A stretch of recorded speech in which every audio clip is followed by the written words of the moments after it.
ਸਤਿ ਸ਼੍ਰੀ ਅਕਾਲ ਜੀ। ਕਰਦੇ ਹਾਂ ਜੀ ਅੱਜ ਦੀ ਕਹਾਣੀ ਸ਼ੁਰੂ। ਮੇਰਾ ਪਤੀ ਕੈਨੇਡਾ ਵਿੱਚ ਰਹਿੰਦਾ ਸੀ। ਮੇਰੀ ਸੱਸ ਬੇਸਹਾਰਾ ਕੁੜੀਆਂ ਤੋਂ ਜਿਸਮ ਫਰੋਸ਼ੀ ਦਾ ਧੰਦਾ ਕਰਵਾਉਂਦੀ ਸੀ।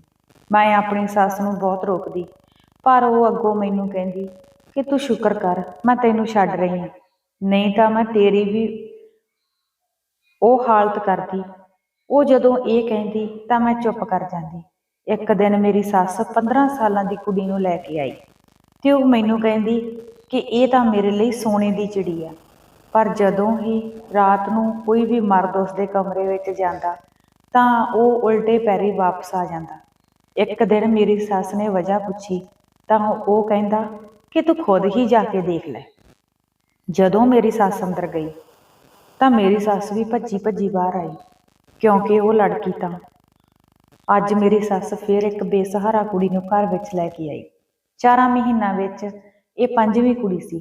ਮੈਂ ਸਮਝ ਨਹੀਂ ਸੀ ਸਕਦੀ ਕਿ ਆਖਰ ਮੇਰਾ ਪਤੀ ਕੈਨੇਡਾ ਵਿੱਚ ਕਿਹੋ ਜਿਹਾ ਕਿਹੜਾ ਕੰਮ ਕਰਦਾ ਜੋ ਉਸ ਕੋਲ ਇੰਨੇ ਪੈਸੇ ਸੀ ਤੇ ਉਹ ਅਨਾਥ ਆਸ਼ਰਮ ਵਿੱਚੋਂ ਕੁੜੀਆਂ ਨੂੰ ਆਪਣੇ ਘਰ ਲੈ ਕੇ ਆਉਂਦੀ ਸੀ। ਤੇ ਉਹ ਮੈਨੂੰ ਕਹਿੰਦੀ ਕਿ ਜਸਮੀਤ ਮੈਨੂੰ ਤਾਂ ਵਾਧੂ ਪੈਸੇ ਭੇਜਦਾ ਹੈ, ਤੇ ਮੈਨੂੰ ਕਹਿੰਦੀ ਕਿ ਬਹੂ ਆਪਣਾ ਖਰਚਾ ਵੀ ਤਾਂ ਕਿੰਨਾ ਹੈ। ਪਰ ਮੈਨੂੰ ਪਤਾ ਸੀ ਕਿ ਅਸੀਂ ਤਾਂ 2 ਹੀ ਜਾਣੀਆਂ ਸੀ ਤੇ ਸਾਡਾ ਇੰਨਾ ਵੀ ਜ਼ਿਆਦਾ ਖਰਚ ਨਹੀਂ ਸੀ। ਤੇ ਅੱਗੋਂ ਉਹ ਮੈਨੂੰ ਕਹਿੰਦੀ ਕਿ ਆਪਣਾ ਤਾਂ ਖਰਚ ਨਹੀਂ ਤੇ ਚੰਗਾ ਹੀ ਆ ਜੇ ਇਹ ਕੁੜੀਆਂ ਨੂੰ ਆਪਾਂ ਸਹਾਰਾ ਦੇ ਸਕੀਏ ਤੇ ਉਹਨਾਂ ਨੂੰ ਰੋਟੀ ਸੁੱਖ ਦੀ ਖਾ ਸਕਣ।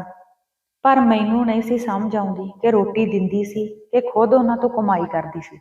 ਮੈਨੂੰ ਗੁੱਸਾ ਆਉਂਦਾ, ਮੇਰਾ ਪਤੀ ਤਾਂ ਮੈਥੋਂ ਦੂਰ ਹੈ ਤੇ ਉਹ ਉੱਥੋਂ ਕਮਾਈ ਕਰਦਾ ਹੈ, ਔਖਾ ਹੋ ਕੇ ਕਮਾਉਂਦਾ ਸੀ। ਤੇ ਉਹ ਜਦੋਂ ਪੈਸੇ ਭੇਜਦਾ ਸੀ ਤਾਂ ਮੇਰੀ ਸੱਸ ਗੁਲਸ਼ਰਲੇ ਉਡਾ ਰਹੀ ਸੀ। ਮੇਰੀ ਸੱਸ ਤਾਂ ਪੈਸੇ ਉਡਾਉਣ ਤੇ ਹੋਈ ਸੀ ਤੇ ਉਹ ਬੇਝਿਜਕ ਹੀ ਪੈਸੇ ਖਰਚਦੀ ਸੀ। ਮੈਨੂੰ ਹੀ ਪਤਾ ਸੀ ਕਿ ਮੈਂ ਆਪਣੇ ਪਤੀ ਤੋਂ ਬਿਨਾਂ ਕਿਵੇਂ ਰਹਿੰਦੀ ਹਾਂ, ਕਿਉਂਕਿ ਇੱਕ ਜਵਾਨ ਔਰਤ ਨੂੰ ਆਪਣੇ ਪਤੀ ਤੋਂ ਬਿਨਾਂ ਰਹਿਣਾ ਬਹੁਤ ਹੀ ਮੁਸ਼ਕਲ ਹੁੰਦਾ ਹੈ। ਆਖਰ ਨਵੀਂ ਵਿਆਹੀ ਕੁੜੀ ਦੇ ਦਿਲ ਵਿੱਚ ਵੀ ਚਾਹ ਹੁੰਦੇ ਆ ਕਿ ਉਹ ਆਪਣੇ ਪਤੀ ਦੇ ਨਾਲ ਹੀ ਟਾਈਮ ਗੁਜ਼ਾਰੇ। ਜੇ ਮੈਂ ਆਪਣੇ ਪਤੀ ਨੂੰ ਵੀ ਕੁਝ ਕਹਿੰਦੀ ਤਾਂ ਉਹ ਅੱਗੋਂ ਮੈਨੂੰ ਕਹਿ ਦਿੰਦੇ ਕਿ ਤੂੰ ਮਾਂ ਨੂੰ ਕੁਝ ਨਾ ਕਹੀਂ, ਉਹ ਜੋ ਵੀ ਕਰ ਰਹੀ ਹੈ ਠੀਕ ਹੀ ਕਰ ਰਹੀ ਹੈ। ਪਰ ਮੈਂ ਕਦੇ ਵੀ ਆਪਣੇ ਪਤੀ ਨੂੰ ਸਾਰੀ ਗੱਲ ਨਹੀਂ ਸੀ ਦੱਸੀ ਤੇ ਉਹ ਵੀ ਮੈਨੂੰ ਇਹੀ ਕਹਿੰਦੇ ਕਿ ਖਬਰਦਾਰ, ਜੇ ਤੂੰ ਮੇਰੀ ਮਾਂ ਦੀ ਸ਼ਿਕਾਇਤ ਮੇਰੇ ਕੋਲ ਕਰੀ ਤਾਂ। ਮੇਰਾ ਘਰ ਵਾਲਾ ਜਦੋਂ ਵੀ ਮੇਰੇ ਨਾਲ ਫੋਨ ਤੇ ਗੱਲ ਕਰਦਾ ਤਾਂ ਸਾਡੀਆਂ ਇਹੀ ਗੱਲਾਂ ਹੁੰਦੀਆਂ ਸੀ ਤੇ ਬਸ ਅਸੀਂ ਇਸੇ ਹੀ ਉਲਝਣ ਤਾਣੀ ਵਿੱਚ ਹੀ ਉਲਝੇ ਰਹਿੰਦੇ ਸੀ। ਕਦੇ ਵੀ ਪਿਆਰ ਮੁਹੱਬਤ ਵਾਲੀ ਕੋਈ ਵੀ ਗੱਲ ਨਹੀਂ ਸੀ ਕਰੀ। ਮੈਂ ਆਪਣੀ ਸੱਸ ਨੂੰ ਵੀ ਇਹੀ ਕਹਿੰਦੀ ਸੀ ਕਿ ਮੰਮੀ ਤੁਸੀਂ ਪੈਸਿਆਂ ਨੂੰ ਸੰਭਾਲ ਕੇ ਰੱਖੋ, ਆਪਾਂ ਨੂੰ ਅੱਗੇ ਜਾ ਕੇ ਫਿਊਚਰ ਵਿੱਚ ਕੰਮ ਆਉਣਗੇ, ਕਿਉਂਕਿ ਜਦੋਂ ਬੱਚੇ ਹੋਣਗੇ ਤਾਂ ਉਹਨਾਂ ਦਾ ਵੀ ਖਰਚਾ ਹੋਵੇਗਾ। ਤੇ ਮੈਂ ਕਹਿੰਦੀ ਕਿ ਮੈਂ ਆਪਣੇ ਘਰ ਵਾਲੇ ਤੋਂ ਬਿਨਾਂ ਨਹੀਂ ਰਹਿ ਸਕਦੀ, ਆਖਰ ਕਦੋਂ ਤੱਕ ਮੈਂ ਉਹਨਾਂ ਤੋਂ ਬਿਨਾਂ ਰਹਿ ਲਵਾਂਗੀ। ਮੇਰਾ ਪਤੀ ਮੈਨੂੰ ਵੀ ਆਪਣੇ ਕੋਲ ਨਹੀਂ ਸੀ ਬੁਲਾਉਂਦਾ। ਮੇਰੇ ਵਿਆਹ ਨੂੰ ਤਾਂ ਹਜੇ 5 ਮਹੀਨੇ ਹੀ ਹੋਏ ਸੀ। ਮੈਂ ਤੇ ਜਸਮੀਤ ਸਿਰਫ ਵਿਆਹ ਤੋਂ ਬਾਅਦ 1 ਮਹੀਨਾ ਹੀ ਅਸੀਂ ਇਕੱਠੇ ਰਹੇ ਤੇ ਉਹ ਬਾਅਦ ਵਿੱਚ ਉਹਨਾਂ ਦੀਆਂ ਛੁੱਟੀਆਂ ਖਤਮ ਹੋ ਗਈਆਂ ਤੇ ਉਹ ਵਾਪਸ ਕੈਨੇਡਾ ਚਲੇ ਗਏ। ਮੈਂ ਤਾਂ ਇੱਥੇ ਇਕੱਲੀ ਤੜਫ ਤੜਫ ਕੇ ਮਰ ਰਹੀ ਸੀ। ਮੇਰੇ ਤੋਂ ਹੁਣ ਹੋਰ ਜੁਦਾਈ ਬਰਦਾਸ਼ਤ ਨਹੀਂ ਸੀ ਹੋ ਰਹੀ। ਮੈਂ ਜਦੋਂ ਵੀ ਕਿਸੇ ਨਵੇਂ ਵਿਆਹੇ ਜੋੜੇ ਨੂੰ ਦੇਖਦੀ ਤਾਂ ਮੇਰੇ ਦਿਲ ਵਿੱਚ ਵੀ ਇੱਕ ਚੀਸ ਜਿਹੀ ਉੱਠਦੀ ਕਿ ਕਾਸ਼ ਮੇਰਾ ਘਰ ਵਾਲਾ ਵੀ ਮੇਰੇ ਕੋਲ ਹੀ ਹੁੰਦਾ, ਮੈਂ ਵੀ ਉਸ ਦੇ ਨਾਲ ਟਾਈਮ ਗੁਜ਼ਾਰ ਸਕਦੀ। ਸਿਆਲ ਦੀਆਂ ਠੰਡੀਆਂ ਰਾਤਾਂ ਮੈਨੂੰ ਵੱਢ ਵੱਢ ਕੇ ਖਾਂਦੀਆਂ ਸੀ, ਕਿਉਂਕਿ ਮੈਨੂੰ ਇਕੱਲੀ ਨੂੰ ਆਪਣੇ ਪਤੀ ਦੀ ਬਹੁਤ ਯਾਦ ਆਉਂਦੀ ਸੀ। ਉਧਰ ਜਦੋਂ ਮੈਂ ਘਰ ਦੇ ਖਰਚੇ ਵਿੱਚ ਬਚਤ ਕਰਨ ਦੀ ਕੋਸ਼ਿਸ਼ ਕਰਦੀ ਕਿ ਮੇਰਾ ਪਤੀ ਉੱਥੇ ਜ਼ਿਆਦਾ ਕੰਮ ਨਾ ਕਰੇ, ਉਸ ਨੂੰ ਜ਼ਿਆਦਾ ਤਕਲੀਫ ਨਾ ਹੋਵੇ, ਤਾਂ ਮੇਰੀ ਸੱਸ ਮੇਰੇ ਪਤੀ ਨੂੰ ਮੇਰੀਆਂ ਹੀ ਸ਼ਿਕਾਇਤਾਂ ਲਗਾਉਣ ਲੱਗ ਜਾਂਦੀ ਤੇ ਕਹਿੰਦੀ ਕਿ ਬਹੂ ਤਾਂ ਮੈਨੂੰ ਪੈਸੇ ਵੀ ਨਹੀਂ ਦਿੰਦੀ, ਮੈਂ ਕਿੱਥੋਂ ਆਪਣਾ ਖਰਚਾ ਪੂਰਾ ਕਰਾਂ।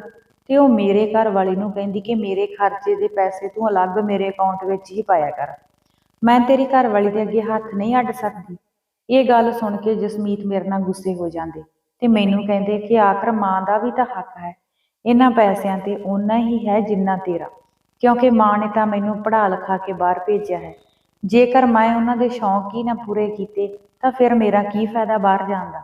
ਮੈਂ ਆਪਣੇ ਪਤੀ ਨੂੰ ਇਹੀ ਸਮਝਾਉਂਦੀ ਕਿ ਜੇਕਰ ਆਪਾਂ ਇੱਧਰ ਬੇਲੋੜਾ ਖਰਚਾ ਕਰਾਂਗੇ ਤਾਂ ਫਿਰ ਤੁਹਾਡੇ ਜਾਣ ਦਾ ਕੀ ਫਾਇਦਾ। ਆਖਰ ਤੁਸੀਂ ਵੀ ਇੰਨੀ ਮਿਹਨਤ ਕਰਕੇ ਕਮਾਉਂਦੇ ਹੋ, ਜੇ ਤੁਸੀਂ ਸਾਰੀ ਹੀ ਉਮਰ ਇਸੇ ਤਰ੍ਹਾਂ ਹੀ ਧਨ ਕਮਾਉਂਦਿਆਂ ਤੇ ਹੀ ਲਾ ਦੇਣੀ ਸੀ ਤਾਂ ਫਿਰ ਮੇਰੇ ਨਾਲ ਵਿਆਹ ਹੀ ਨਾ ਕਰਾਉਂਦੇ। ਆਖਰ ਮੈਨੂੰ ਵੀ ਇਸ ਜਾਲ ਵਿੱਚ ਫਸਾ ਲਿਆ, ਮੈਂ ਤੁਹਾਡੇ ਬਿਨਾਂ ਨਹੀਂ ਰਹਿ ਸਕਦੀ। ਮੈਂ ਤਾਂ ਇਸ ਗੱਲ ਤੋਂ ਹੈਰਾਨ ਸੀ ਕਿ ਮੇਰੀ ਸੱਸ ਵੀ ਕਿਹੋ ਜਿਹੀ ਮਾਂ ਸੀ। ਉਸ ਨੂੰ ਆਪਣੇ ਬੇਟੇ ਦੀ ਮਿਹਨਤ ਤੇ ਕੋਈ ਵੀ ਦਰਦ ਨਹੀਂ ਸੀ ਹੁੰਦਾ ਕਿ ਮੇਰਾ ਪੁੱਤ ਇੰਨਾ ਔਖਾ ਹੋ ਕੇ ਕਮਾਈ ਕਰਦਾ ਤੇ ਇੱਧਰ ਮੈਂ ਬੇਨਜਾਇਜ਼ਾ ਖਰਚ ਕਰ ਰਹੀ ਹਾਂ। ਸਾਡਾ ਘਰ ਜ਼ਿਆਦਾ ਵੱਡਾ ਨਹੀਂ ਸੀ, ਸਿਰਫ 4 ਹੀ ਕਮਰੇ ਸੀ। ਇੱਕ ਕਮਰਾ ਮੇਰੀ ਮੰਮੀ ਕੋਲ ਸੀ ਤੇ ਇੱਕ ਕਮਰਾ ਮੇਰੇ ਕੋਲ।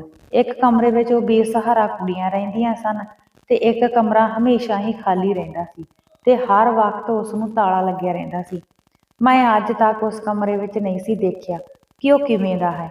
ਮੈਂ ਆਪਣੀ ਸੱਸ ਨੂੰ ਇੱਕ ਵਾਰ ਪੁੱਛਿਆ ਕਿ ਤੁਸੀਂ ਇਸ ਕਮਰੇ ਨੂੰ ਕਿਉਂ ਤਾਲਾ ਲਗਾ ਕੇ ਰੱਖਦੇ ਹੋ, ਤਾਂ ਉਹ ਮੈਨੂੰ ਕਹਿਣ ਲੱਗੀ ਕਿ ਇਸ ਵਿੱਚ ਮੇਰਾ ਸਮਾਨ ਹੈ ਤੇ ਇਹ ਇਸੇ ਤਰ੍ਹਾਂ ਹੀ ਲੌਕ ਰਹੇਗਾ। ਕਦੇ ਵੀ ਤੂੰ ਭੁੱਲ ਕੇ ਇਸ ਕਮਰੇ ਨੂੰ ਨਾ ਖੋਲੀ। ਉਸਨੇ ਮੈਨੂੰ ਇਹ ਗੱਲ ਪੂਰੇ ਰੋਬ ਨਾਲ ਤੇ ਗੁੱਸੇ ਨਾਲ ਕਹੀ ਸੀ। ਮੈਨੂੰ ਤਾਂ ਸਮਝ ਹੀ ਨਹੀਂ ਸੀ ਕਿ ਮਾਂ ਜੀ ਮੇਰੇ ਨਾਲ ਇਸ ਤਰ੍ਹਾਂ ਕਿਉਂ ਕਰ ਰਹੇ ਨੇ। ਆਖਰ ਮੈਂ ਵੀ ਉਸ ਪਰਿਵਾਰ ਦੀ ਮੈਂਬਰ ਸੀ ਤੇ ਮੈਨੂੰ ਵੀ ਪਤਾ ਹੋਣਾ ਚਾਹੀਦਾ ਕਿ ਸਾਡੇ ਘਰ ਵਿੱਚ ਕੀ ਕੁਝ ਹੈ। ਮੈਨੂੰ ਤਾਂ ਆਪਣੀ ਸੱਸ ਦੇ ਸੁਭਾਅ ਦਾ ਹਜੇ ਤੱਕ ਵੀ ਪਤਾ ਨਹੀਂ ਸੀ ਲੱਗਿਆ। ਮੈਨੂੰ ਕਦੇ ਆਪਣੀ ਸੱਸ ਦਾ ਸੁਭਾਅ ਇੰਨਾ ਰੁੱਖਾ ਤੇ ਅਜੀਬ ਲੱਗਦਾ ਕਿ ਅਸੀਂ ਦੋਵੇਂ ਇੱਕ ਘਰ ਵਿੱਚ ਰਹਿੰਦੀਆਂ ਹੋਈਆਂ ਵੀ ਇੱਕ ਦੂਜੇ ਤੋਂ ਅਣਜਾਣ ਸੀ।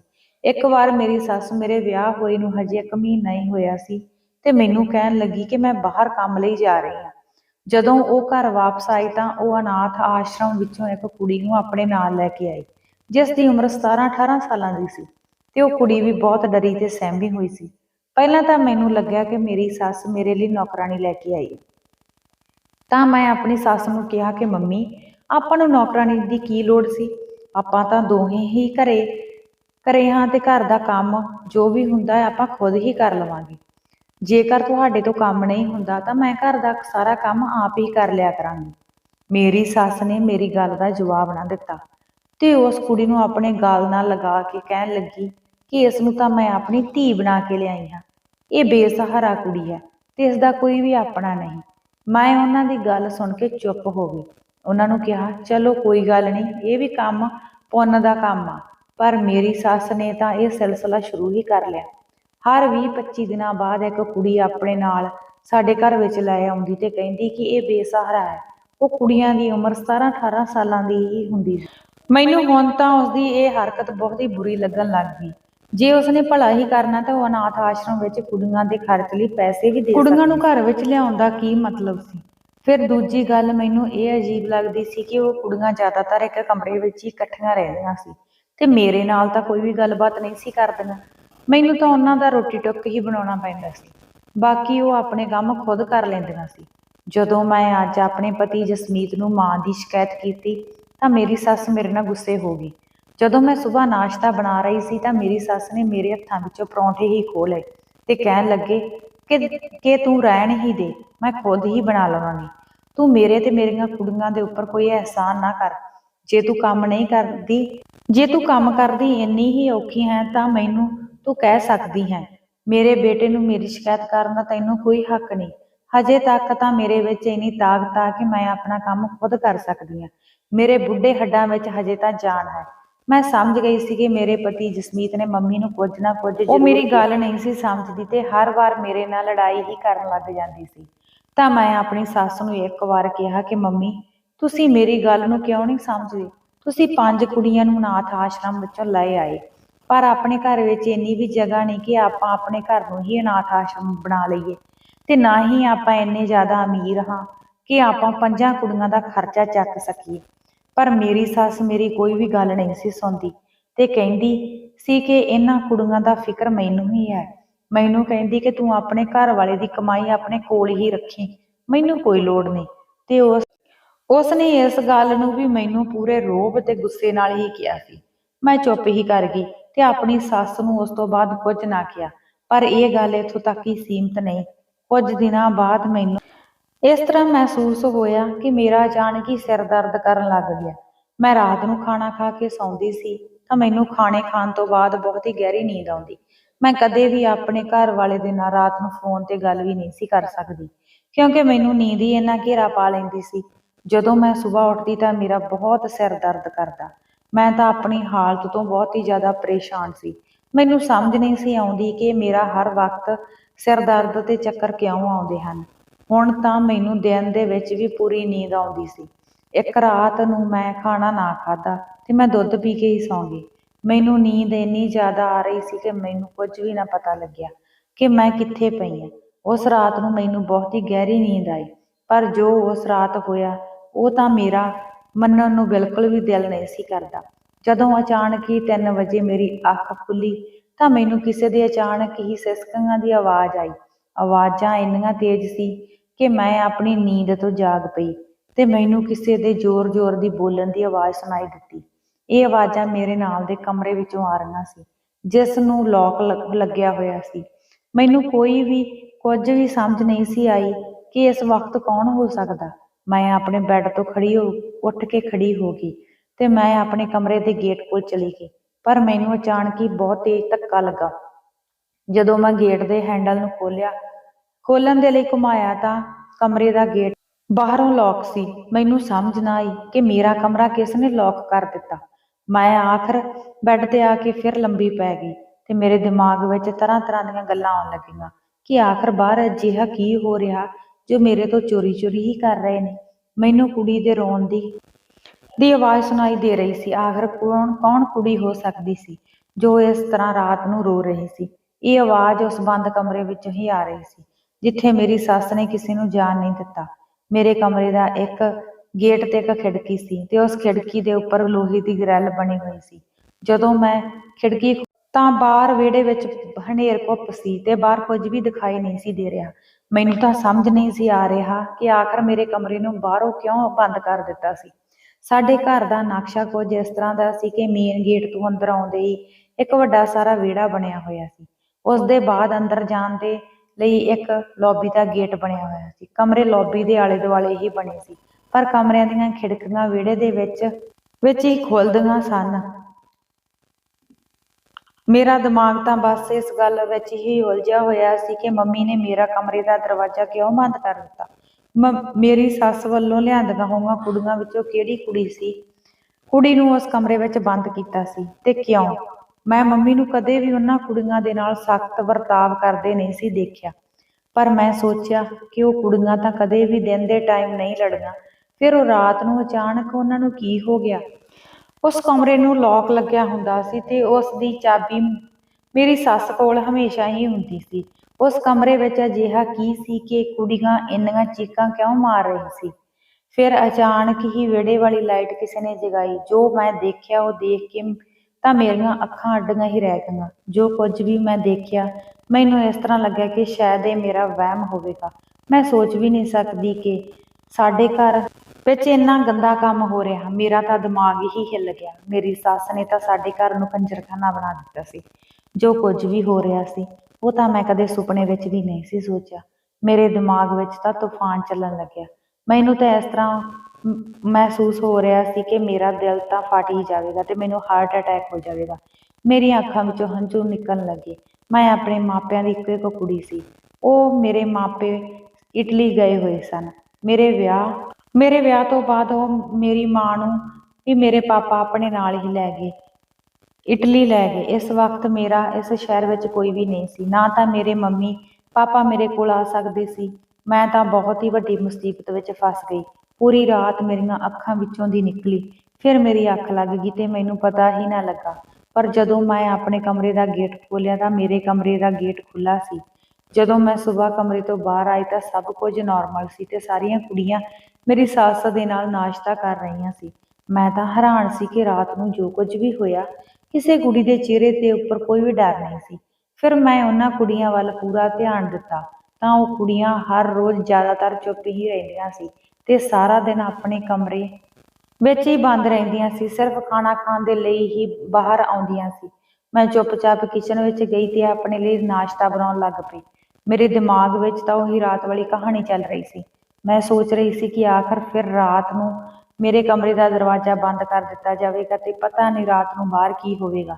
ਮੈਂ ਇਹੀ ਸੋਚ ਰਹੀ ਸੀ ਤੇ ਮੈਂ ਆਪਣਾ ਨਾਸ਼ਤਾ ਬਣਾਇਆ ਤੇ ਫਿਰ ਮੈਂ ਕਿਚਨ ਵਿੱਚੋਂ ਬਾਹਰ ਚਲੀ ਗਈ। ਮੈਂ ਆਪਣੇ ਕਮਰੇ ਦੀ ਜਾਣ ਦੀ ਬਜਾਏ ਕਿਚਨ ਦੀ ਖਿੜਕੀ ਦੇ ਨਾਲ ਹੀ ਬਾਹਰ ਖੜ ਗਈ ਤੇ ਫਿਰ ਮੇਰੀ ਸੱਸ ਰਸੋਈ ਵਿੱਚ ਆਈ ਤੇ ਉਸਨੇ ਆਪਣਾ ਖਾਣਾ ਪਲੇਟ ਵਿੱਚ ਕੱਢ ਲਿਆ ਤੇ ਬਾਕੀ ਖਾਣੇ ਦੇ ਵਿੱਚ ਪੁੜੀਆਂ ਮਿਲਾ ਦਿੱਤੀਆਂ। ਹੁਣ ਮੈਂ ਸਮਝ ਗਈ ਸੀ ਕਿ ਮੇਰੀ ਸੱਸ ਖਾਣੇ ਵਿੱਚ ਨਸ਼ੇ ਦੀ ਦਵਾਈ ਮਿਲਾਉਂਦੀ ਹੈ। ਤਾਂ ਹੀ ਮੈਨੂੰ ਰਾਤ ਨੂੰ ਇੰਨੀ ਗਹਿਰੀ ਨੀਂਦ ਆਉਂਦੀ ਹੈ ਤੇ ਮੈਨੂੰ ਦਿਨ ਦੇ ਟਾਈਮ ਵੀ ਉਸੇ ਦਾ ਹੀ ਨਸ਼ਾ ਰਹਿੰਦਾ ਹੈ ਤੇ ਮੈਨੂੰ ਹਮੇਸ਼ਾ ਹੀ ਨੀਂਦ ਹੀ ਆਉਂਦੀ ਰਹਿੰਦੀ ਸੀ। ਮੈਂ ਤਾਂ ਸਮਝ ਨਹੀਂ ਸੀ ਸਕਦੀ ਕਿ ਮੇਰੀ ਸੱਸ ਕਿਸ ਤਰ੍ਹਾਂ ਦੀ ਔਰਤ ਸੀ। ਉਹ ਖਾਣਾ ਮੈਂ ਹੀ ਨਹੀਂ ਸਿਰਫ ਖਾਂਦੀ ਸੀ, ਉਹ ਕੁੜੀਆਂ ਵੀ ਖਾਂਦੀਆਂ ਸੀ। ਮੈਂ ਉਹ ਦੇਖ ਕੇ ਚੁੱਪਚਾਪ ਆਪਣੇ ਕਮਰੇ ਵਿੱਚ ਆ ਗਈ। ਮੇਰਾ ਇੱਕ ਵਾਰ ਦਿਲ ਕੀਤਾ ਕਿ ਮੈਂ ਇਹ ਸਭ ਕੁਝ ਆਪਣੇ ਪਤੀ ਜਸਮੀਤ ਨੂੰ ਦੱਸ ਦੇਵਾਂ। ਫਿਰ ਮੇਰੇ ਅਚਾਨਕ ਹੀ ਦਿਲ ਵਿੱਚ ਡਰ ਆਇਆ ਕਿ ਜਸਮੀਤ ਨੇ ਤਾਂ ਮੇਰੀ ਗੱਲ ਨੂੰ ਤਾਂ ਬਿਲਕੁਲ ਵੀ ਨਹੀਂ ਮੰਨਣਾ, ਤੇ ਦੂਜਾ ਡਰ ਇਹ ਸੀ ਕਿ ਜਸਮੀਤ ਨੇ ਆਖਰ ਇਹ ਸਭ ਕੁਝ ਦੇ ਬਾਰੇ ਮੇਰੀ ਸੱਸ ਨੂੰ ਪੁੱਛ ਲਿਆ ਤਾਂ ਪਤਾ ਨਹੀਂ ਉਹ ਔਰਤ ਮੇਰੇ ਨਾਲ ਕੀ ਸਲੂਕ ਕਰੇਗੀ। ਕੀ ਪਤਾ ਉਹ ਮੈਨੂੰ ਜ਼ਹਿਰ ਦੇ ਕੇ ਹੀ ਨਾ ਮਾਰ ਦੇਵੇ। ਫਿਰ ਜੋ ਵੀ ਸੱਸ ਮੇਰੀ ਕਰ ਰਹੀ ਸੀ ਉਹ ਗੱਲ ਤਾਂ ਸਹੀ ਪਤਾ ਉਹਨਾਂ ਕੁੜੀਆਂ ਦੇ ਨਾਲ ਗੱਲ ਕਰਨ ਤੋਂ ਬਾਅਦ ਹੀ ਪਤਾ ਲੱਗ ਸਕਦਾ ਸੀ, ਕਿਉਂਕਿ ਕਈ ਵਾਰ ਅੱਖਾਂ ਨਾਲ ਦੇਖਿਆ ਹੋਇਆ ਵੀ ਝੂਠ ਹੋ ਸਕਦਾ। ਫਿਰ ਮੈਂ ਆਪਣੇ ਮਨ ਵਿੱਚ ਸੋਚ ਲਿਆ ਕਿ ਕੱਲ ਨੂੰ ਜਦੋਂ ਦੁਪਹਿਰ ਦੇ ਟਾਈਮ ਮੇਰੀ ਸੱਸ ਸੁੱਤੀ ਹੋਵੇਗੀ ਤਾਂ ਮੈਂ ਉਹਨਾਂ ਕੁੜੀਆਂ ਦੇ ਨਾਲ ਗੱਲ ਕਰਾਂਗੀ ਕਿ ਆਖਰ ਮੇਰੀ ਸੱਸ ਤੁਹਾਨੂੰ ਕਿਉਂ ਇੱਥੇ ਲੈ ਕੇ ਆਈ ਹੈ। ਫਿਰ ਮੈਂ ਰਾਤ ਨੂੰ ਖਾਣਾ ਨਾ ਖਾਧਾ। ਫਿਰ ਮੈਨੂੰ ਉਹੀ ਰਾਤ ਨੂੰ ਆਵਾਜ਼ਾਂ ਸੁਣਾਈ ਦਿੱਤੀਆਂ। ਮੇਰੇ ਕਮਰੇ ਵਿੱਚੋਂ ਕੋਈ ਵੀ ਖਿੜਕੀ ਨਹੀਂ ਸੀ ਜੋ ਮੈਂ ਉਸ ਕਮਰੇ ਵਿੱਚ ਜੋ ਹੋ ਰਿਹਾ ਸੀ ਉਸ ਨੂੰ ਦੇਖ ਸਕਦੀ, ਕਿਉਂਕਿ ਜੋ ਵੀ ਖਿੜਕੀ ਸੀ ਉਹ ਬਾਹਰ ਵੱਲ ਸੀ। ਅੱਜ ਮੈਨੂੰ ਹਲਕੀ ਹਲਕੀ ਸਿਸਕੀਆਂ ਦੀਆਂ ਆਵਾਜ਼ਾਂ ਦੇ ਨਾਲ ਕਿਸੇ ਦੇ ਗੱਲਾਂ ਕਰਨ ਦੀ ਆਵਾਜ਼ ਵੀ ਸੁਣਾਈ ਦੇ ਰਹੀ ਸੀ। ਉਹ ਕੁੜੀ ਕਿਸੇ ਦੇ ਅੱਗੇ ਤਰਲੇ ਮਿੰਨਤਾਂ ਕੱਢ ਰਹੀ ਸੀ ਤੇ ਇਹ ਕਹਿ ਰਹੀ ਸੀ ਕਿ ਮੇਰੀ ਇੱਜ਼ਤ ਦਾ ਸਵਾਲ ਹੈ, ਤੁਸੀਂ ਮੇਰੇ ਨਾਲ ਇਸ ਤਰ੍ਹਾਂ ਧੱਕਾ ਨਹੀਂ ਕਰ ਸਕਦੇ, ਕਿਉਂਕਿ ਮੈਂ ਇਸ ਕੰਮ ਲਈ ਰਾਜ਼ੀ ਨਹੀਂ ਹਾਂ। ਉਸ ਕੁੜੀ ਦੀਆਂ ਚੀਕਾਂ ਤੇ ਬੋਲ ਮੇਰੇ ਦਿਲ ਨੂੰ ਚੀਰ ਰਹੇ ਸੀ। ਹੁਣ ਤਾਂ ਮੇਰਾ ਸਬਰ ਵੀ ਜਵਾਬ ਦੇ ਰਿਹਾ ਸੀ। ਫਿਰ ਮੈਂ ਆਪਣੇ ਕਮਰੇ ਦਾ ਗੇਟ ਜ਼ੋਰ-ਜ਼ੋਰ ਨਾਲ ਖੜਕਾਉਣਾ ਸ਼ੁਰੂ ਕਰ ਦਿੱਤਾ। ਆਖਰ ਮੇਰੀ ਸੱਸ ਨੂੰ ਮੇਰੇ ਕਮਰੇ ਦਾ ਦਰਵਾਜ਼ਾ ਖੋਲ੍ਹਣਾ ਹੀ ਪਿਆ। ਜਦੋਂ ਉਸਨੇ ਗੇਟ ਖੋਲ੍ਹਿਆ ਤਾਂ ਉਹ ਮੇਰੇ ਸਾਹਮਣੇ ਹੀ ਖੜੀ ਸੀ। ਉਹ ਮੈਨੂੰ ਪੂਰੀ ਹੈਰਾਨੀ ਭਰੀਆਂ ਨਜ਼ਰਾਂ ਨਾਲ ਦੇਖ ਰਹੀ ਸੀ। ਉਹ ਆਪਣੇ ਵੱਲੋਂ ਤਾਂ ਮੈਨੂੰ ਨਸ਼ੇ ਵਾਲਾ ਖਾਣਾ ਖਵਾ ਚੁੱਕੀ ਸੀ, ਪਰ ਮੈਂ ਖਾਣਾ ਨਹੀਂ ਸੀ ਖਾਧਾ। ਉਹਨਾਂ ਦੀਆਂ ਨਜ਼ਰਾਂ ਵਿੱਚ ਤਾਂ ਮੈਂ ਕਦੋਂ ਦੀ ਸੁੱਤੀ ਪਈ ਸੀ। ਪਰ ਮੈਂ ਸੱਸ ਨੂੰ ਧੱਕਾ ਦਿੱਤਾ ਤੇ ਆਪਣੇ ਨਾਲ ਵਾਲੇ ਕਮਰੇ ਵੱਲ ਚਲੀ ਗਈ। ਮੈਂ ਨਾਲ ਦੇ ਕਮਰੇ ਦਾ ਗੇਟ ਵੀ ਜ਼ੋਰ-ਜ਼ੋਰ ਨਾਲ ਖੜਕਾਉਣਾ ਸ਼ੁਰੂ ਕਰ ਦਿੱਤਾ।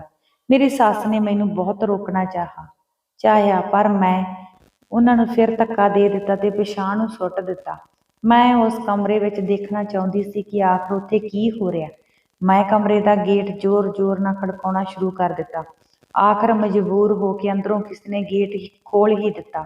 ਜਦੋਂ ਗੇਟ ਖੋਲ੍ਹਿਆ ਤਾਂ ਮੈਂ ਦੇਖ ਕੇ ਹੈਰਾਨ ਹੀ ਰਹਿ ਗਈ। ਅੰਦਰੋਂ ਇੱਕ ਮਰਦ ਆਇਆ ਤੇ ਮੈਨੂੰ ਕਹਿਣ ਲੱਗਿਆ ਕਿ ਕੌਣ ਹੈ ਜੋ ਮੈਨੂੰ ਪਰੇਸ਼ਾਨ ਕਰ ਰਿਹਾ। ਆਖਰ ਮੈਂ ਮੂੰਹ ਮੰਗੀ ਰਕਮ ਦਿੱਤੀ ਹੈ।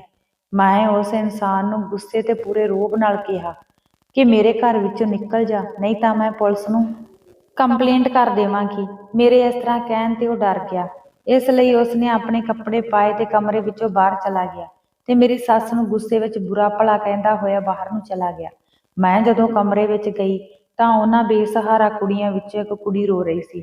ਉਹ ਮੈਨੂੰ ਦੇਖ ਕੇ ਮੇਰੇ ਗਲੇ ਨਾਲ ਚਿੰਬੜ ਗਈ ਤੇ ਕਹਿਣ ਲੱਗੀ ਕਿ ਸ਼ੁਕਰ ਆ ਤੁਸੀਂ ਮੇਰੀ ਇੱਜ਼ਤ ਬਚਾ ਲਈ। ਇਹ ਔਰਤ ਤਾਂ ਹਰ ਰੋਜ਼ ਨਵੇਂ ਤੋਂ ਨਵੇਂ ਮਰਦਾਂ ਨੂੰ ਬੁਲਾਉਂਦੀ ਹੈ ਤੇ ਸਾਡੀ ਜਿਸਮ ਦਾ ਸੌਦਾ ਕਰਦੀ ਹੈ। ਪਤਾ ਨਹੀਂ ਉਹ ਸਾਨੂੰ ਕਿਹੜਾ ਅਜਿਹਾ ਨਸ਼ਾ ਦੇ ਕੇ ਸਵਾਉਂਦੀ ਹੈ। ਤੇ ਫਿਰ ਮੇਰੀ ਸੱਸ ਮੇਰੇ ਕੋਲ ਆਈ ਤੇ ਮੈਨੂੰ ਉਸਨੇ ਪਿਛਾਂਹ ਨੂੰ ਧੱਕਾ ਦੇ ਦਿੱਤਾ। ਉਹ ਮੈਨੂੰ ਮੇਰੇ ਕਮਰੇ ਵਿੱਚ ਮੇਰੀ ਗੁੱਤ ਤੋਂ ਫੜ ਕੇ ਲੈ ਗਈ ਤੇ ਮੈਨੂੰ ਕਮਰੇ ਵਿੱਚ ਸੁੱਟ ਦਿੱਤਾ ਤੇ ਅੱਗੋਂ ਗੇਟ ਬੰਦ ਕਰ ਦਿੱਤਾ। ਬਾਹਰੋਂ ਕਿਸੇ ਕੁੜੀ ਦੇ ਜ਼ੋਰ-ਜ਼ੋਰ ਨਾਲ ਚੀਕਾਂ ਮਾਰਨ ਦੀਆਂ ਆਵਾਜ਼ਾਂ ਸੁਣ ਰਹੀਆਂ ਸੀ। ਮੈਨੂੰ ਲੱਗਿਆ ਕਿ ਮੇਰੀ ਸੱਸ ਨੇ ਫਿਰ ਉਸ ਕੁੜੀ ਨੂੰ ਕੁੱਟਿਆ ਹੋਵੇਗਾ, ਇਸ ਕਰਕੇ ਹੀ ਉਹ ਜ਼ੋਰ-ਜ਼ੋਰ ਨਾਲ ਚੀਕਾਂ ਮਾਰ ਰਹੀ ਹੈ। ਮੈਂ ਫਿਰ ਗੇਟ ਨੂੰ ਜ਼ੋਰ-ਜ਼ੋਰ ਨਾਲ ਖੜਕਾਉਣਾ ਸ਼ੁਰੂ ਕਰ ਦਿੱਤਾ, ਪਰ ਇਸ ਵਾਰ ਕਿਸੇ ਨੇ ਬਾਹਰੋਂ ਗੇਟ ਨਾ ਖੋਲ੍ਹਿਆ ਤੇ ਫਿਰ ਸੁਬਾਹ ਹੋ ਗਈ। ਸੁਬਾਹ ਤੋਂ ਦੁਪਹਿਰ, ਪਰ ਮੇਰਾ ਕਿਸੇ ਨੇ ਕਮਰੇ ਦਾ ਦਰਵਾਜ਼ਾ ਨਹੀਂ ਖੋਲ੍ਹਿਆ। ਮੈਂ ਭੁੱਖੀ ਪਿਆਸੀ ਸੀ ਤੇ ਮੇਰੀ ਹਾਲਤ ਵੀ ਹੁਣ ਤਾਂ ਖਰਾਬ ਹੋਣ ਲੱਗ ਗਈ ਸੀ। ਮੈਂ ਫਿਰ ਆਪਣੇ ਕਮਰੇ ਦਾ ਦਰਵਾਜ਼ਾ ਜ਼ੋਰ-ਜ਼ੋਰ ਨਾਲ ਖੜਕਾਉਣਾ ਸ਼ੁਰੂ ਕਰ ਦਿੱਤਾ। ਮੈਨੂੰ ਬਹੁਤ ਹੀ ਭੁੱਖ ਤੇ ਪਿਆਸ ਲੱਗੀ ਹੋਈ ਸੀ, ਕਿਉਂਕਿ ਮੇਰੇ ਕਮਰੇ ਵਿੱਚ ਤਾਂ ਬਿਲਕੁਲ ਵੀ ਪਾਣੀ ਨਹੀਂ ਸੀ। ਮੇਰਾ ਫੋਨ ਵੀ ਕਮਰੇ ਵਿੱਚ ਨਹੀਂ ਸੀ। ਸ਼ਾਇਦ ਮੇਰੀ ਸੱਸ ਨੇ ਹੀ ਮੇਰਾ ਫੋਨ ਚੁੱਕ ਲਿਆ ਸੀ ਕਿ ਕਿਤੇ ਮੈਂ ਆਪਣੀ ਮਦਦ ਦੇ ਲਈ ਕਿਸੇ ਨੂੰ ਬਾਹਰੋਂ ਬੁਲਾ ਨਾ ਲਵਾਂ। ਹੁਣ ਤਾਂ ਮੈਨੂੰ ਇਸ ਤਰ੍ਹਾਂ ਲੱਗ ਰਿਹਾ ਸੀ ਕਿ ਜੇਕਰ ਮੈਨੂੰ ਕੁਝ ਵੀ ਖਾਣ ਨੂੰ ਨਾ ਮਿਲਿਆ ਤਾਂ ਮੈਂ ਮਰ ਜਾਵਾਂਗੀ। ਫਿਰ ਅਚਾਨਕ ਹੀ ਮੇਰੇ ਕਮਰੇ ਦਾ ਦਰਵਾਜ਼ਾ ਖੁੱਲ੍ਹਿਆ ਤਾਂ ਮੇਰੀ ਸੱਸ ਦੇ ਨਾਲ 3 ਮਰਦ ਹੋਰ ਸੀ। ਇਹ ਦੇਖ ਕੇ ਤਾਂ ਮੇਰੇ ਹੋਸ਼ ਹੀ ਉੱਡ ਗਏ। ਜਦੋਂ ਮੇਰੇ ਕਮਰੇ ਦਾ ਗੇਟ ਖੋਲ੍ਹਿਆ ਤਾਂ ਮੈਂ ਦੇਖਿਆ ਤਾਂ ਮੈਂ ਬੈੱਡ ਦੇ ਇੱਕ ਕੋਨੇ ਵਿੱਚ ਦੇ ਨਾਲ ਜਾ ਕੇ ਸਹਿਮ ਕੇ ਬੈਠ ਗਈ। ਮੇਰੇ ਅੰਦਰ ਹੁਣ ਬਿਲਕੁਲ ਵੀ ਤਾਕਤ ਨਹੀਂ ਸੀ ਕਿ ਮੈਂ ਉਹਨਾਂ ਦਾ ਸਾਹਮਣਾ ਕਰ ਸਕਦੀ। ਮੇਰੀਆਂ ਅੱਖਾਂ ਤਾਂ ਰੋ ਰੋ ਕੇ ਲਾਲ ਹੋ ਚੁੱਕੀਆਂ ਸਨ। ਜਦੋਂ ਮੇਰੀ ਸੱਸ ਨੇ ਇੱਕ ਮਰਦ ਨੂੰ ਇਸ਼ਾਰਾ ਕੀਤਾ ਤਾਂ ਮੇਰੀ ਜਾਨ ਹੀ ਨਿਕਲ ਗਈ। ਉਹ ਆਦਮੀ ਮੇਰੇ ਨਾਲ ਹਵਸ ਭਰੀਆਂ ਨਜ਼ਰਾਂ ਨਾਲ ਦੇਖ ਰਿਹਾ ਸੀ ਤੇ ਮੈਨੂੰ ਦੇਖ ਕੇ ਹੱਸ ਰਿਹਾ ਸੀ। ਫਿਰ ਉਹ ਮੇਰੇ ਕੋਲ ਆ ਕੇ ਬੈਠ ਗਿਆ। ਜਦੋਂ ਉਹ ਮੇਰੇ ਕੋਲ ਬੈਠਾ ਤਾਂ ਮੈਂ ਉੱਚੀ ਉੱਚੀ ਰੋਣ ਲੱਗੀ ਤੇ ਮੈਂ ਉਸ ਨੂੰ ਕਿਹਾ ਕਿ ਮੇਰੇ ਕੋਲ ਨਾ ਆਵੀਂ। ਤਾਂ ਮੇਰੀ ਸੱਸ ਕਹਿਣ ਲੱਗੀ ਕਿ ਇਸ ਔਰਤ ਨੂੰ ਮੇਰੇ ਨਾਲ ਉਲਝਣ ਦਾ ਬਹੁਤ ਸ਼ੌਂਕ ਆ, ਇਸ ਦੇ ਕੱਪੜੇ ਉਤਾਰ ਦੇ ਤੇ ਆਪਣਾ ਕੰਮ ਸ਼ੁਰੂ ਕਰ ਦੇ। ਦੇਖਦੀ ਹਾਂ ਹੁਣ ਇਹ ਆਪਣੇ ਆਪ ਨੂੰ ਕਿਵੇਂ ਬਚਾ ਸਕੇਗੀ। ਜਦੋਂ ਮੇਰੀ ਸੱਸ ਨੇ ਇਹ ਕਿਹਾ ਤਾਂ ਇਹਨਾਂ ਸ਼ਬਦਾਂ ਨੇ ਤਾਂ ਮੇਰੀ ਜਾਨ ਹੀ ਕੱਢ ਦਿੱਤੀ। ਮੈਂ ਫੌਰਨ ਬੈੱਡ ਤੋਂ ਉੱਠੀ ਤੇ ਬਾਹਰ ਨੂੰ ਭੱਜਣ ਲੱਗੀ ਤਾਂ ਇੱਕ ਹੋਰ ਮਰਦ ਮੇਰੇ ਸਾਹਮਣੇ ਆ ਗਿਆ। ਮੇਰੇ ਗਲ ਦੇ ਵਿੱਚ ਲਈ ਹੋਈ ਚੁੰਨੀ ਉਸ ਮਰਦ ਨੇ ਖਿੱਚ ਕੇ ਥੱਲੇ ਸੁੱਟ ਦਿੱਤੀ। ਹੁਣ ਤਾਂ ਮੈਨੂੰ ਆਪਣੀ ਬੇਬਸੀ ਦਾ ਅਹਿਸਾਸ ਹੋਣਾ ਸ਼ੁਰੂ ਹੋ ਗਿਆ ਸੀ। ਅੱਜ ਉਹੀ ਹਾਲ ਮੇਰੇ ਨਾਲ ਹੋਣ ਵਾਲਾ ਸੀ ਜੋ ਹਾਲ 2 ਦਿਨ ਪਹਿਲਾਂ ਮੈਂ ਕੁੜੀ ਦੀਆਂ ਆਵਾਜ਼ਾਂ ਸੁਣੀਆਂ ਸੀ। ਮੈਂ ਜਲਦੀ ਨਾਲ ਜਾ ਕੇ ਆਪਣੀ ਸੱਸ ਦੇ ਪੈਰ ਫੜ ਲਏ।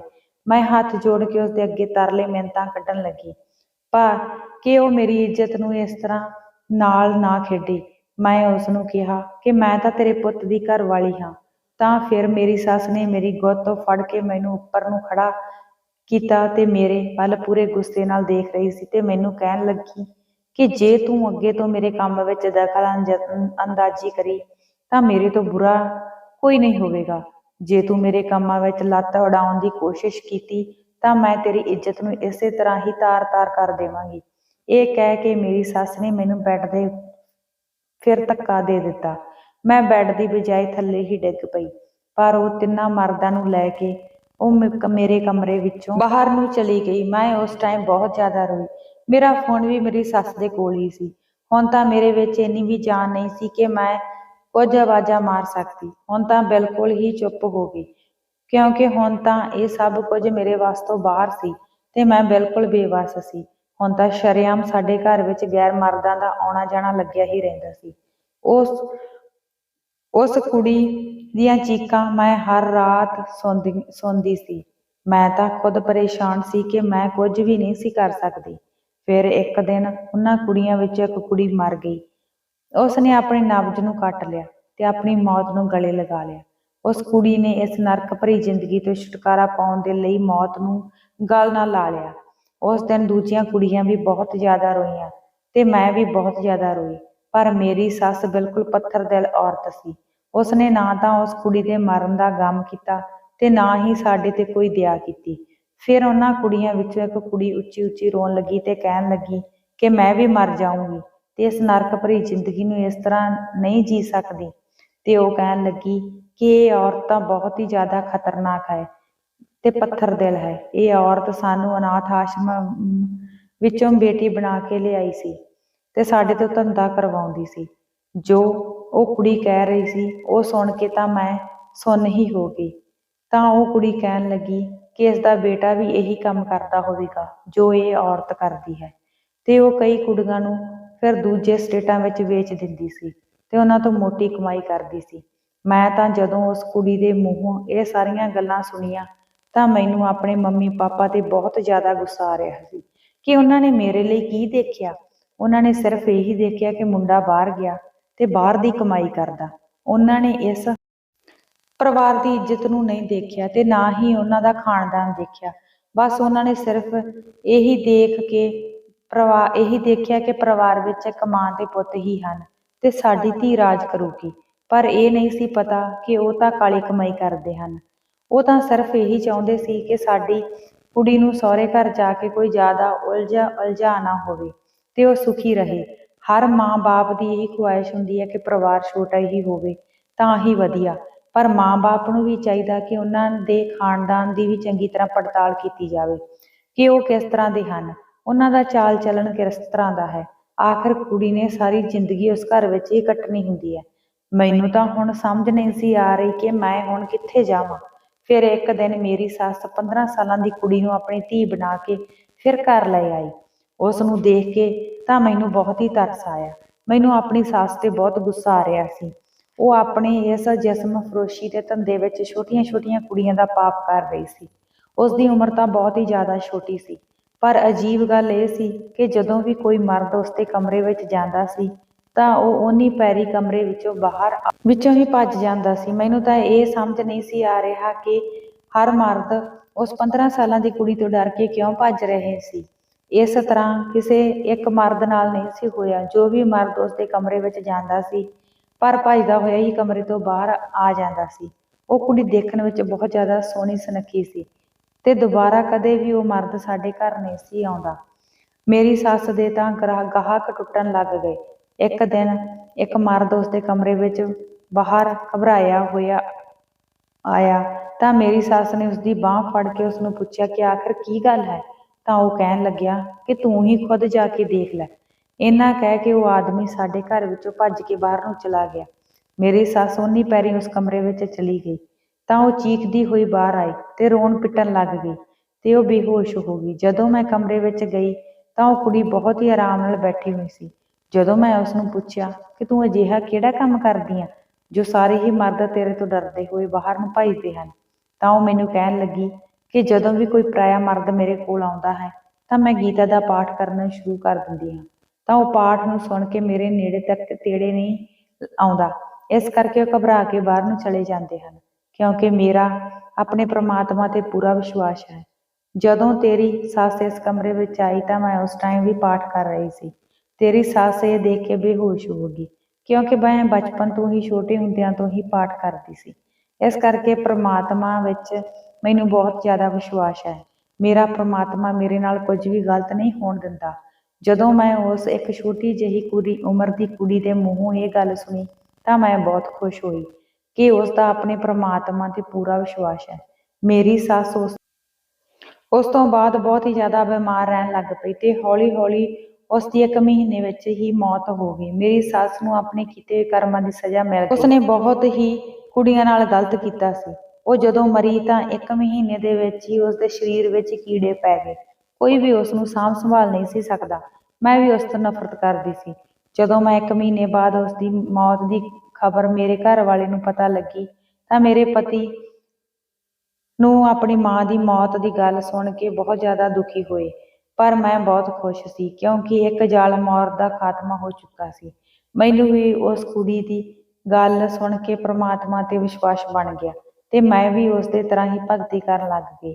ਹੁਣ ਮੈਂ ਆਪਣੇ ਪਤੀ ਤੋਂ ਤਲਾਕ ਲੈ ਲਿਆ ਸੀ। ਮੈਂ ਨਹੀਂ ਸੀ ਚਾਹੁੰਦੀ ਕਿ ਮੈਂ ਜਸਮੀਤ ਨਾਲ ਜ਼ਿੰਦਗੀ ਜਿਉ ਸਕਾਂਗੀ।